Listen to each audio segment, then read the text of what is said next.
I heard the fork drop before I even heard my father say the words that cracked the air. "Rosie, you're not on the will anymore." It was Christmas Eve in our small Texas town. The kind of place where everybody knows who bought a new truck, who got divorced, and who's been sneaking around the back of the hardware store after hours. And my father, my own father, chose Christmas dinner to tell me I'd been erased from the family legacy. I sat there frozen, staring at him while the steam from the sweet potato casserole curled around the table like a ghost. He didn't blink. He didn't flinch. He didn't even pretend to soften the blow. And the worst part? He thought I'd just swallow it. He had no idea what I'd brought in my bag. No idea what I'd discovered. No idea what I was about to do to him. If this already has your heart beating a little faster, go ahead and like this video. It helps more people find these wild family stories. I didn't know it yet, but this night would change everything. My name is Rosie. I grew up in Crestwood, a tiny town in Texas where the sky feels too big for the people who live under it, and where every family carries some secret shame behind their picket fences. My family owned Brooks Hardware and Supply, a store that had been around for 3 generations. Everyone in town came there for lumber, nails, fertilizer, Christmas lights, and whatever else they needed to keep their lives patched together. My dad, George Brooks, was a man who believed emotions were for people without a job to do. My mom passed away when I was 18, and after that, he hardened even more, at least toward me. My brother, Kyle, was the golden child. He worked at the store. I moved out of town to start my own life. Dad never forgave me for that. Still, I tried. I came home for the holidays. I offered to help. I called. I sent birthday gifts and texts and packages for Father's Day that he never even opened. I had no idea, at that time, just how deep my father's resentment went, or how messy the business had become since Mom died. All I knew was that Christmas was supposed to be peaceful. A truce. And I was so wrong. Looking back, the signs were everywhere. Little slights that added up like drops of water on stone. The first Thanksgiving after I left for Austin, my father told me, "We didn't set a place for you, since we didn't know if you'd show." I had texted him twice that week confirming my arrival. On my birthday the following year, he sent a single message. "Hope you're doing all right." No call. No warmth. Just a line you'd send a coworker you barely know. Kyle, of course, got everything. The truck. The early access to store decisions. The new tools. The small-town respect that came with having Dad's approval. And I was the daughter who abandoned the family business. Still, I visited. I smiled through tight teeth. I brought side dishes to holiday dinners. I cleaned dishes while they watched football. But last year something shifted. Dad wouldn't let me into the office at the store. He shut down conversations when I asked small questions. He kept papers locked away. He got edgy every time Mom's old name came up. And the big one, the one that should have set off alarms, was the day he said, "A woman doesn't need to worry about these things." Kyle and I got it handled. It felt like being pushed out of my own home. I didn't know then what he was hiding. But by the end of this Christmas Eve, I would. We were crowded around the long wooden dining table my grandfather built 40 years before. A big Texas Christmas, scented candles, warm rolls, ham glazed with brown sugar. I was cutting into my food when Dad cleared his throat. Before we opened presents, he said, adjusting his belt like he always did when something uncomfortable was coming, "I need to share something." He looked directly at me. My heart slowed. Something in my stomach twisted. He continued, measured and cold, "Rosie, you're not on the will anymore." The room went silent. Even the clock on the wall seemed to pause. I said quietly, "What do you mean?" He didn't blink. "You left." Kyle stayed. "It's only fair he gets the business. You're doing your own thing out in Austin. You don't need any of this. Any of this." As if the store wasn't part of Mom's inheritance. As if I didn't grow up stocking shelves, sweeping floors, learning the rhythms of the place like music. But what broke me wasn't losing the business. It was the way he said it, public, sharp, final. Kyle stared at his plate, pretending to cut ham. My aunt looked away like she didn't want to witness it. My dad smirked, like he had handled a difficult conversation. And that's when something inside me snapped, not anger, but clarity. He thought he could reduce me to nothing. He thought he could take away my mother's legacy. He thought he could shut me out without consequences. He didn't know what I knew. What I'd found. What I had been waiting for the right moment to reveal. He didn't know this Christmas would be the last holiday he ever controlled. "All right," I said softly. And I let the silence sit. Ending this section with a cliffhanger. Because what happened next flipped the entire table, figuratively, not literally. 2 months before Christmas, I got a strange call from Mrs. Daly, the store's bookkeeper for 25 years. She whispered into the phone, "Honey, I don't feel right about something I saw in the accounts. But I can't talk over the line. Could you maybe drop by when you're in town?" I drove down that weekend. When I entered the tiny office above the supply store, she closed the blinds like we were planning a heist. She slid a folder across the desk. Inside were printouts, transactions that didn't add up. Money withdrawn from the business account in cash.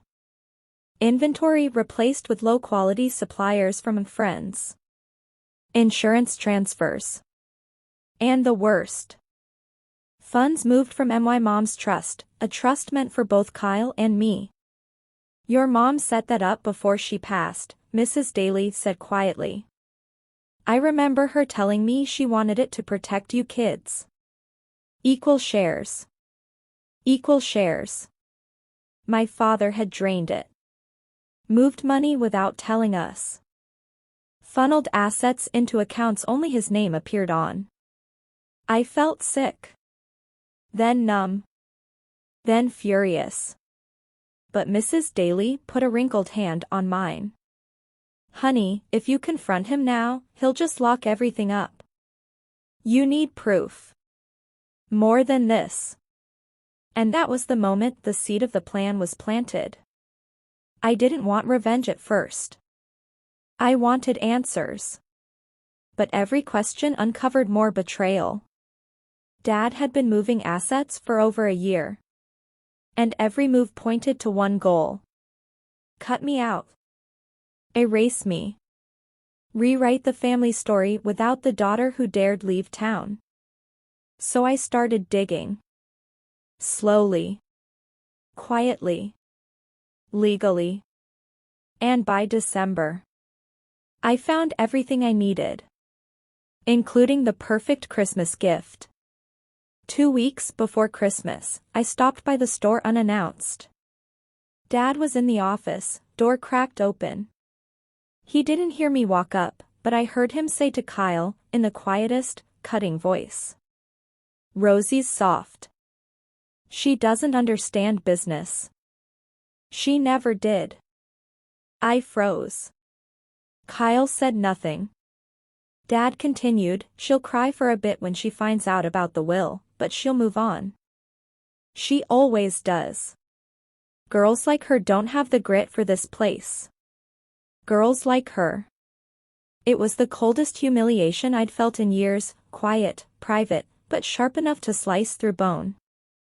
I stepped back before he noticed me, walked out, sat in my truck, and gripped the steering wheel until my fingers hurt. And right then, right in that parking lot, I decided I wasn't going to plead anymore. I wasn't going to ask why. Or beg for fairness. Or hope he'd change. That was the turning point. I was done trying to make my father love me the way he loved the son who stayed. He wanted a war of paperwork? I could fight that war. With truth. With receipts. With the documents sitting in my bag. And with the Christmas present no one saw coming. I spent the next 10 days preparing. No confrontation. No warning. No emotional outbursts. Just methodical, legal gathering. I met with a lawyer in Austin, someone who specialized in family trusts and business assets. I brought copies of every document Mrs. Daly and I had collected. The lawyer's eyes widened. "This is highly irregular," she said. "And not in his favor. Is any of it illegal?" I asked. "The asset transfers from the trust?" She sighed. "They're not illegal if both beneficiaries signed consent." "Did you?" "No." Her jaw tightened. "Well, then yes." "Very." My father hadn't just written me out. He had violated trust law. He had mismanaged funds. He had lied. He had broken the one thing my mother left behind. The lawyer drafted a clean, tight packet. Analysis of the misused funds. Verification of my non-consent. Bank statements showing unauthorized transfers. A demand for restoration of assets. A formal notice that I was contesting the will changes. She slid the neatly bound folder across the table. "This is your leverage. Use it wisely." And I knew exactly when I would. Christmas Eve. At dinner. After he tried to humiliate me. After he thought he had one. I bought a simple gift bag, red, glittery, innocent-looking. Inside, I placed the folder. And sealed it. That was my present.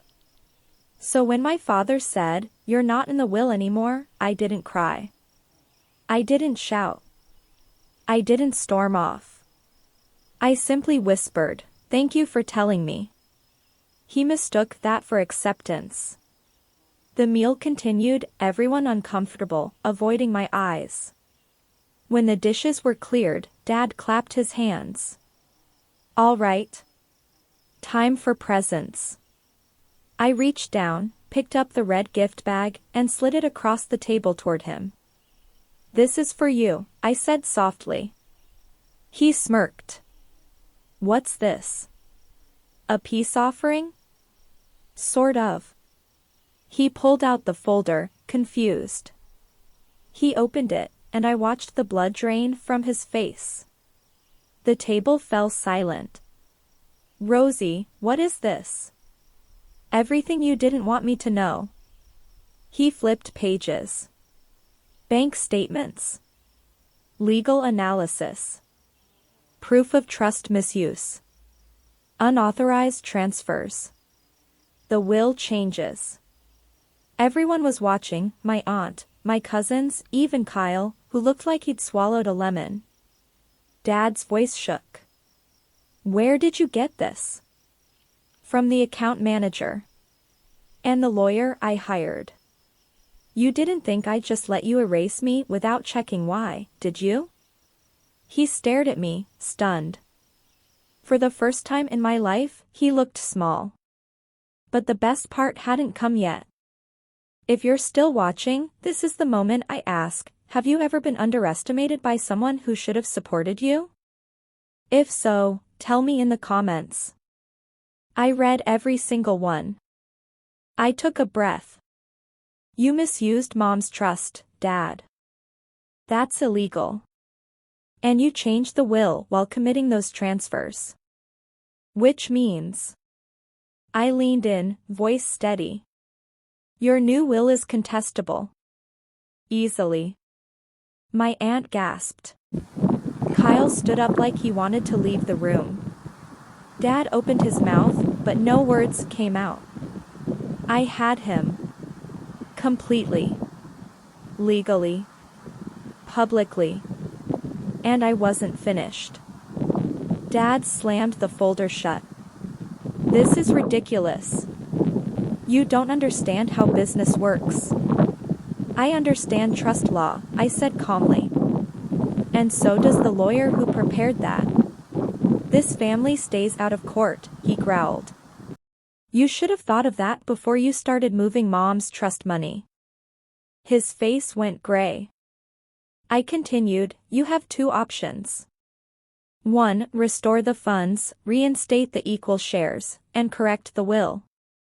Or 2. I file everything formally on Monday. The room was so quiet I swear the Christmas tree lights hummed. He whispered, you wouldn't. Dad, I said softly, you already cut me out. What do I have to lose? That was it. The moment he realized I wasn't his punching bag anymore. He sank into his chair, shoulders falling, years of arrogance collapsing all at once. Rosie, he muttered, but nothing followed. Because for the first time, he had to answer to someone else. To the truth. To the law. To me. Kyle stood across the table, shaking. Dad, you told me the trust was empty because Mom used it before she passed. My head snapped toward him. What? I asked. Dad's eyes closed. He didn't defend himself. Which told me everything. Kyle whispered, I didn't know he drained it. I didn't know he cut you out. I swear, Rosie. I never wanted that. For the first time in years, I believed him. He had been manipulated too. But he still let things happen. He still repeated Dad's lines. He still watched while I got pushed away. Why didn't you ask questions? I said quietly. He swallowed hard. Because Dad always told me you wouldn't come back. That the business was mine anyway. It was the first honest thing he'd said to me in a decade. I nodded.